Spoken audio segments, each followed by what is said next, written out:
Bismillahirrahmanirrahim. Assalamualaikum warahmatullahi wabarakatuh.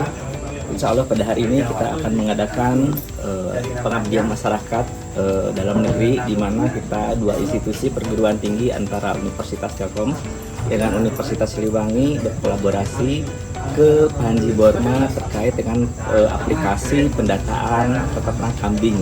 Mudah-mudahan acara ini bisa berjalan dengan lancar. Terima kasih. Assalamualaikum warahmatullahi wabarakatuh.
Assalamualaikum warahmatullahi wabarakatuh. Saya Ending Kadin, Direksi BUMDes Panji Boma, Desa Lasari, Kecamatan Sadananya. Dengan adanya aplikasi yang digagas dari Universitas Siliwangi dan Universitas Telkom Bandung, kami ucapkan terima kasih yang sebanyak-banyaknya. Dengan aplikasi ini sangat membantu kami, khususnya dalam pendataan kambing dan anak-anak kambing gitu kan, dan sekaligus tahu silsilah dari keturunan anak kambing tersebut, dan sekaligus kita juga tahu siklus bagaimana obat-obatan yang diberikan oleh kami terhadap kambing tersebut. Mudah-mudahan dengan adanya aplikasi ini kami lebih memudahkan kami dalam masalah progres peternakan di Panji Boma Farm ini. Terima kasih sekali lagi kepada Unsil dan Universitas Telkom Bandung. Assalamualaikum warahmatullahi wabarakatuh.